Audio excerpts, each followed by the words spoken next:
then it's be back here in San Antonio after a long while. And today the feast of St. Hippolytus and Cassianus. But St. Hippolytus was one of the converts of St. Lawrence. St. Hippolytus was a Roman soldier, and Lawrence converted him. And Hippolytus watched his family be killed by the Emperor Decius, and then he himself was slain. And then also today is who was a new convert. Today is also the feast of St. Cassianus. And Cassianus was a teacher. And Cassianus was found out to be a Catholic, a follower of our Lord Jesus Christ. He was denounced to the Roman authorities by the boys in his classroom. And then the Roman soldiers, the Roman magistrate said, since you were found guilty by the very boys you were teaching, he commanded the boys to kill him. And the boys of his class, maybe 8 years old, 7 years old, little boys, they took the pens, the little metal pens that they used for writing, and they stabbed him and beat him, and it took a very long time to kill him because of the weakness of the boys. And so the martyrology tells us the frailty of the boys. It took a very long time for them to mock and to cut and to kill Cassianus. They killed their teacher because he was a teacher that taught the faith. And they did not want to hear the faith. And therefore the commander of the Romans told them, let the students kill the master. Let the students put to death the teacher. And so he was put to death by his own students, who killed him with the pens that were used in the classroom.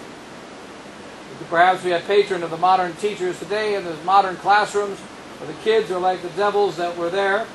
And the time may come again when the students are going to kill the master. But today, you give me the papers over there. But today, a few considerations, a little on the continuing doctrinal slide of the Society of St. Pius X. It's now 2013, 2012, there came out in the open that Vatican II is, as Bishop Fillet told us in the famous interview of May of last year to the Catholic News Service, to the newspapers and to the largest Catholic News Service video in America, he told them, well, Vatican II, we learned during the doctrinal talks that many of those things that we thought were errors of the Council were in fact not errors of the Council, but rather the common interpretation of it. So the error was not in the Council. The error was afterwards. The error was in the bad interpretation, which of course is the common teaching of the conservative Novus Ordo and the so-called quasi-traditional priests of the Fraternity of St. Peter, the Institute of Christ the King, and the other indult communities down the last 40 years. That there's no actual error in the Council, but only a misinterpretation of the Council in which the error is found, or bad influences that entered into the Council and that were twisted in the wrong way. We've heard this many times. Very upset with the Council because the Council led to falsity of belief, but not the Council was an error itself. Whereas we know the Council was a heresy. In the Council is the heresy of ecumenism.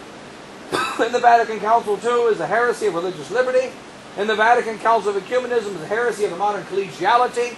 And there is many, many other examples of teachings contrary to the 2,000-year teaching of our Catholic Church. But these specific ones are heresies contrary to the teaching of the Church, and the error is in the Council. The heresy is in the Council. The evil is in the Council, not in the interpretation of the Council. The conservative Novus Ordo people, they say, we don't like the Council because the Council is dangerous. Because the Council leads to trouble, but not that the Council is trouble itself. And so Father Chazelle and myself, and there are many other priests, pointed this out last year. How can Bishop Fillet be saying in an interview publicly in May of 2012 that there's no error in the Council? And they said to us, well, this was only Bishop Fillet speaking to the American audience. That's what he told Father Chazelle. I was speaking to the American audience. And the American audience loves religious liberty. And so when I said, says Father Bishop Fillet in the interview, the same CNS interview, he says religious liberty is very limited. It's a limited liberty. It's only limited. Not that this is a heresy, not that it is a wicked liberty. Man does not have the right to choose a false religion, period. No limitations. It is an evil thing. But Bishop Fillet says in the CNS interview of last year, he says, well, this liberty is very limited. Can be understood in the right sense, according to Bishop Fillet. And then, in June of that year, last year, Father Hugo called up Bishop Fillet on the 19th of June, and he asked him, he says, do you realize your recent articles, ones of Father Pfluger, the ones of yourself, the CNS interview, your recent sermons, are causing a great confusion amongst the faithful, and they are leading souls to believe that there is not grave error in the council. It's 95% okay. It can be interpreted in the right way, and this is a scandal to the sheep, because it is leading the sheep astray. It is leading the sheep into the arms of the wolves, of these ravenous wolves, of these modernist bishops, and the modernist pope, who is there to destroy our Catholic faith. And Father Bishop Fillet said, don't worry. At the general chapter next month, in the month of July 2012, everything will become clear. You will see the clarification of these questions. Father Tubino told Father Giselle that more than 50 letters of priests were sent to Menzingen at that time of last year. More than 50 letters saying, what's going on? Why are you changing the teaching? What's happening? We want to maintain the traditional teaching of the Catholic faith, which was promoted by Archbishop Marcel Lefebvre, and which you are supposed to be standing up and defending clearly and unequivocally as the superior of the Society of St. Pius X. And he said, don't worry. Everything will become clear at the general chapter. But then in the general chapter, there is a declaration made by the general chapter on July 14, 2012. And in that declaration, what is said? Vatican II remains tainted with errors. In other words, there's no error in the council. Confirming what he said in the CNS interview.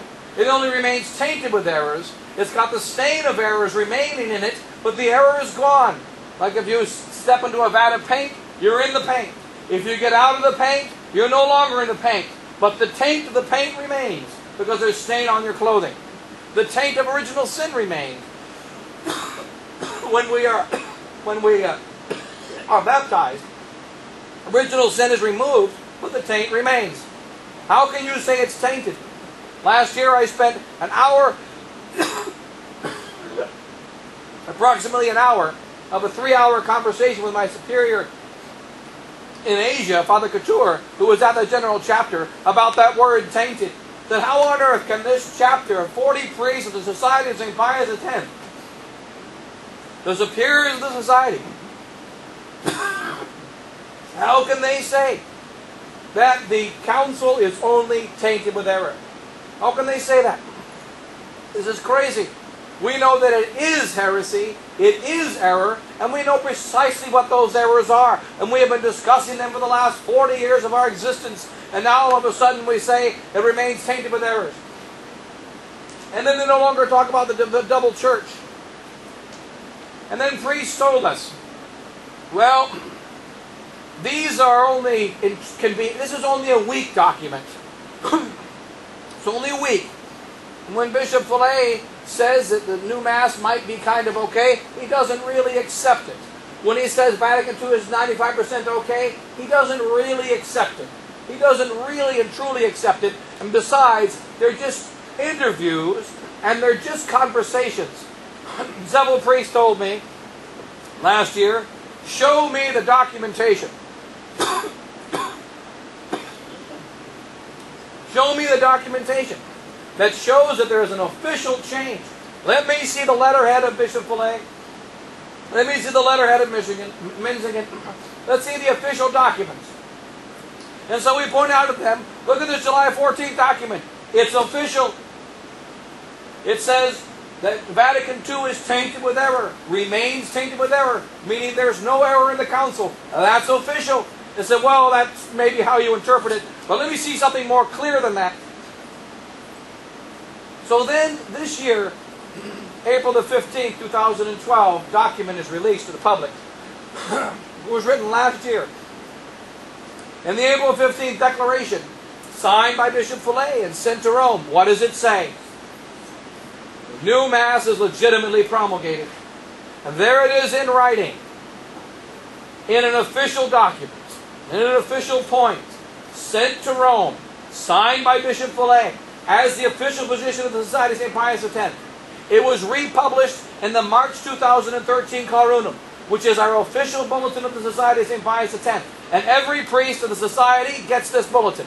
And every priest of the Society is supposed to read it, especially in important matters. And there is found the April 15th declaration, republished, the 2012 declaration republished, along with an explanatory note of Bishop Fillet, which is an official explanation. And then as an official explanation, he says, I said that the Vatican II new Mass was legitimately promulgated because that's what Archbishop Lefebvre always believed. That was his explanation. He did not retract it.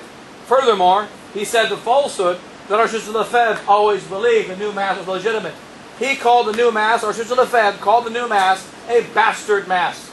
If we look up the word bastard in the dictionary, a bastard is an illegitimate child. Bastard means illegitimate. Illegitimate and legitimate are not the same thing. Illegitimate and legitimate are opposite things. And yet Archbishop Lefebvre, he said many times, it is a bastard rite. It is a bastard Mass. And that is exactly what he called it, in those precise words, that there be no confusion what this new Mass is. Then Bishop Fillet says, in writing, it is a legitimately promulgated Mass.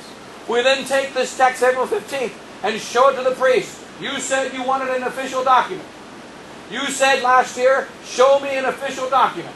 Show me a real teaching coming from Menzingen, and then I will believe. Now I show you the document, and you say, well, Rome didn't accept it. That means maybe Rome is Catholic, because Rome did not accept this non-Catholic document. That's all that means. That Rome didn't accept it was a good thing. The problem is, we accepted it. The problem is, we said it. The problem is, we declare that we believe it. And then they say, well, actually, it's not a doctrinal statement, it's a prudential statement. Well, if it's a prudential statement, why is it entitled Doctrinal Declaration? Father Hugo, speaking to 8 young priests at ordinations, he said it over like 100 times. These 8 priests told him on Friday after ordinations, which Father Hugo was not allowed to attend his nephew's ordination to the priesthood, but he was there in Winona at the time. So he saw these 8 priests that night, 8 young priests of the society, new priests, and they said, it's not a doctrinal declaration, it's a prudential declaration. He said, well, why does it say doctrinal declaration? What part of doctrinal is prudential? They said, well, it's really prudential because it's not really, well, why does it say doctrinal? It's a doctrinal declaration. What content in these 14 points of this doctrinal declaration, what content, what one of them is practical? We declare that we believe, that's doctrine. We declare that we believe that we accept the counsel. We accept the teaching. We declare that we believe. No. And so the fact is that this doctrinal declaration is doctrinal, and it's in writing, and it officially says a new doctrine. Then some priests tell us, when we talk to them, the new Mass is not legitimately promulgated, and I never believe it's legitimate. But not one priest told me that a few weeks ago. Other priests have told me, well, the new Mass is legitimately promulgated. They can't decide anymore. A priest in Germany told me he's not sure, Father Jasny. He says, I'm not sure. We used to be sure. We used to study in the seminary that the new Mass is a bastard Mass.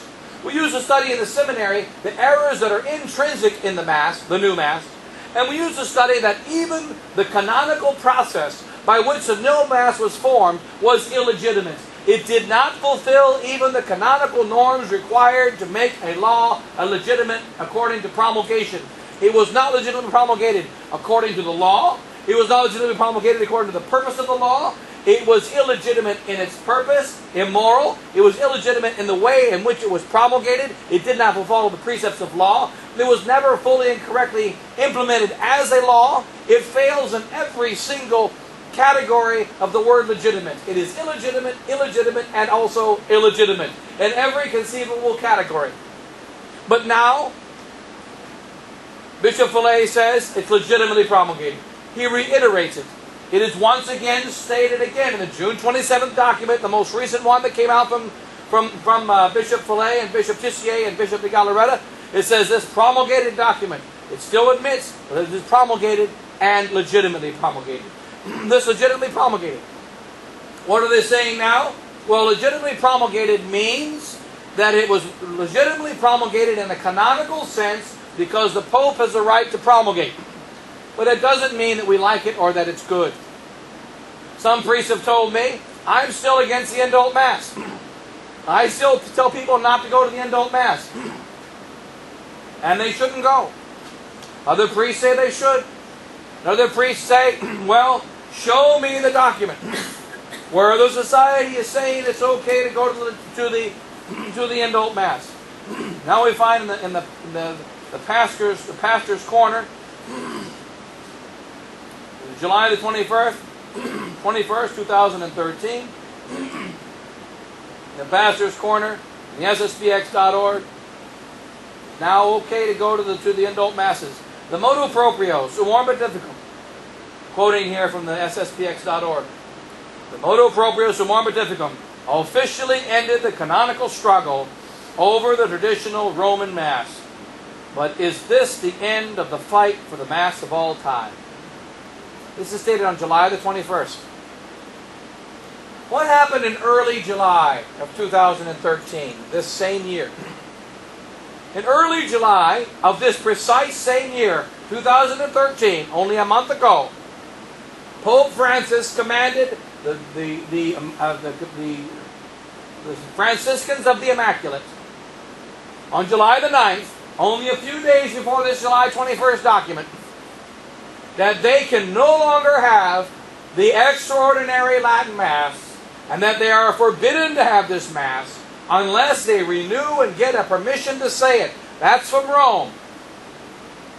And yet, less than 2 weeks later, we find the Society of St. Pius X website tells us the canonical fight over the legitimacy of the Latin Mass ended with Summorum Pontificum. That is false. That is a lie. Furthermore, the canonical fight did not finish from the very text itself, because Pope Benedict XVI said very clearly, you cannot have your extraordinary Mass, which is why it's called extraordinary, meaning given under conditions, unless you accept the ordinary Mass, which is the Novus Ordo Missae. Therefore, by going to the indult Mass, or rather the motu proprio Mass, according to its new terminology, which is the same thing, by going to the motu proprio Mass, you accept the new Mass as legitimate. This is wrong. This is a wrong. Strictly speaking, it's a sinful thing to do. You have no right to do that as a Catholic. You cannot go to a Mass, which means by going to that Mass, you accept a false Mass. You accept an adulterous Mass, a bastard Mass, which is also called the new Mass. And yet, that Summorum Pontificum is very clear.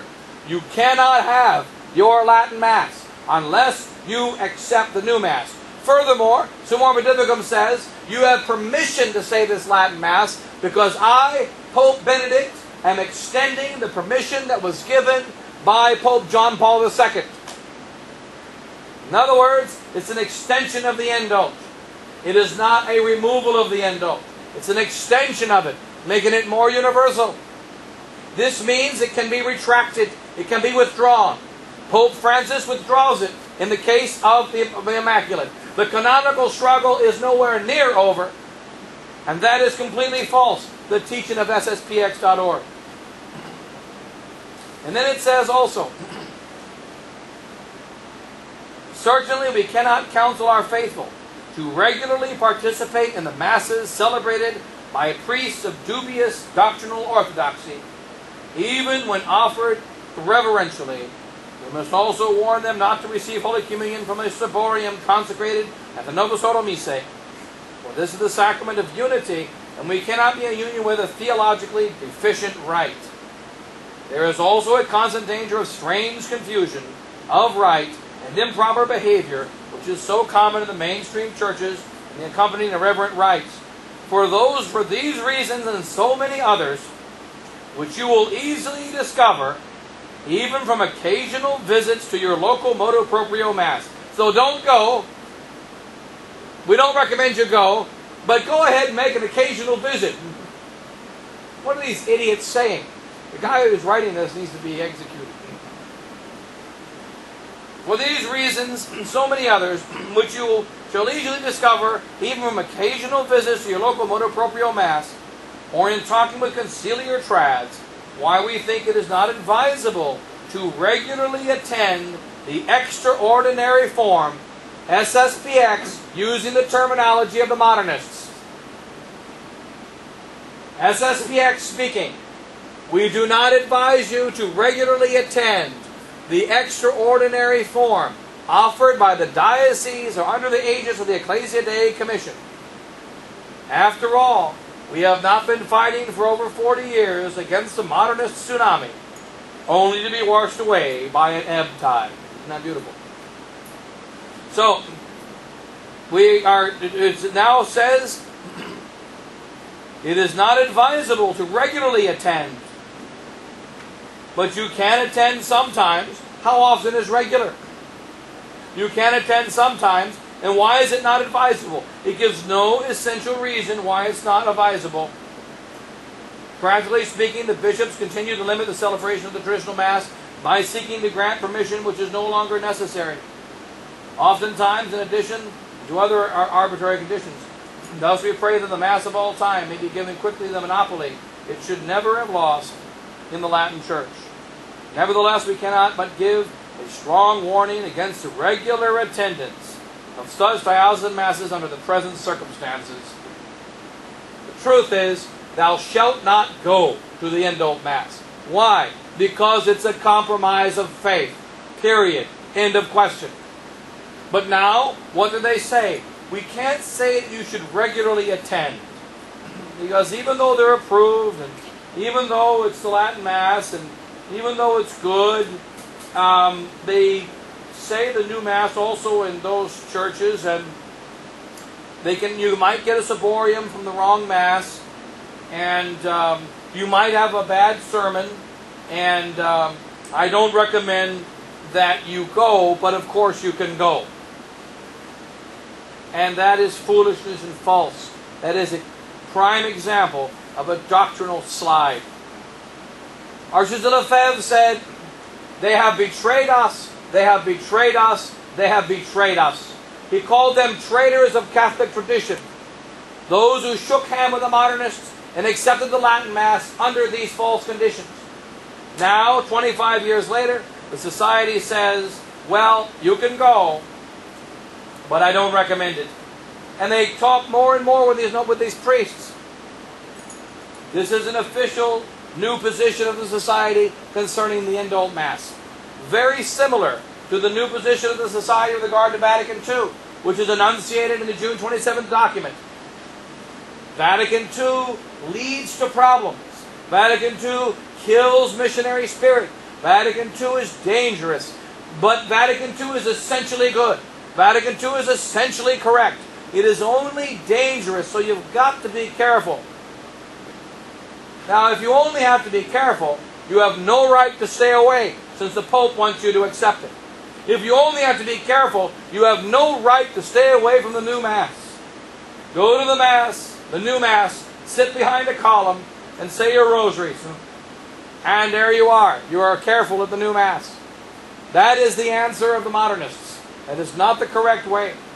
We cannot allow ourselves to accept this new Mass because it is an adultery against the faith. The new Mass is not legitimate. The Indult Mass is also not legitimate because that is a Mass that is given under the pretext of the legitimacy of an adulterous Mass. And it is a Mass given under the pretext that you have no right to go there except by the special permission. The doctrinal slide continues in the Society of St. Pius X, and we have to expose it and we have to combat it. It's very dangerous to be exposing oneself continually to the new teaching of the Society, because it is sliding and sliding the faithful away from the truth more and more each day. You have to expose it, say clearly what the truth is, repeat the teaching of our fathers, and not compromise in these matters of the faith. God bless you all in the Father, and the Son, and the Holy Ghost.